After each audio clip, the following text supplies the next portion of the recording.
Umar bin Abdul Aziz mempunyai seorang penasihat yang sangat baik, yang disebut namanya di dalam sejarah, namanya Raja Ibnu Haywah.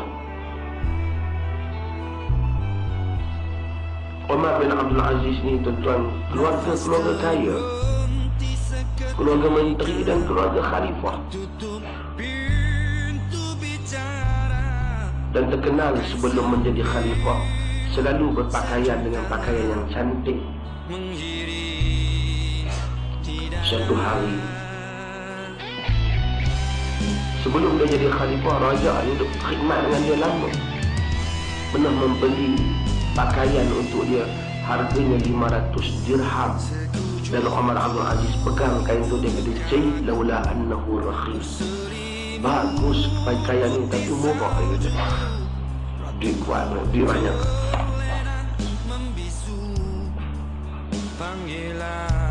Selepas Umar bin Abdul Aziz menjadi khalifah, satu hari dia minta raja membeli, Raja Ibnu Haywah membeli pakaian untuk dia, harganya 5 dirham. Umar Ghani pegang, Umar dan Zaid, laula annahu ghali. Kita bagus tapi mahal. Raja Ibnu Haywah menangis. Kita wallahi berkika ya Raja. Apa yang menyebabkan engkau menangis wahai Raja? Kata Raja, dahulu sebelum engkau menjadi khalifah, aku pernah membeli pakaian untuk kau, harganya 500 dirham. Dan engkau menyatakan bahawasanya ia murah. Hari ini engkau menjadi khalifah, aku beli pakaian 5 dirham, kau kata dia mahal. Kita dengar kata-kata Umar bin Abdul Aziz. Kata-kata Umar bin Abdul Aziz, "Ya Raja, inna li nafsan tawaqat, kullama haqqaqtu syai'an taqat ila ma ba'dahu. Taqat nafsi ila ibnati ammi Fatimah binti Abdul Malik, fatazawwajtuha, thumma taqat ila al-imarah فوليتها، ثم تاقت إلى الخلافة فنلتها، الآن تاقت إلى الجنة فأرجو أن أكون من أهلها."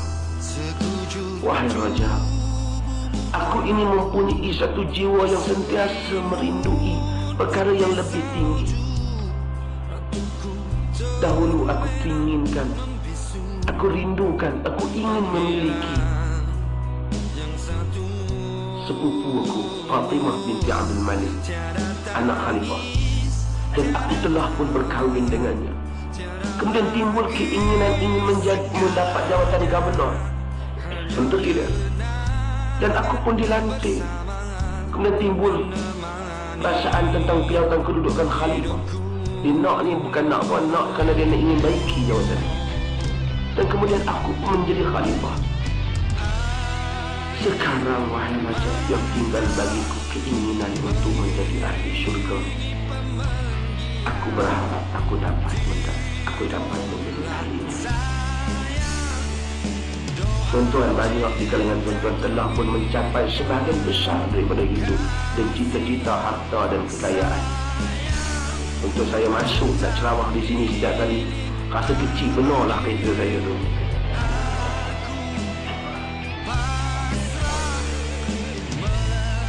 Tinggal di hadapan lebih besar daripada kehidupan ini ialah hari akhirat. Alhamdulillah yang telah kita dapat itu. Mudah-mudahan Allah Subhanahu wa Ta'ala merahmati kita pada pagi ini untuk ingat perkara itu dan kita segera untuk dosa-dosa.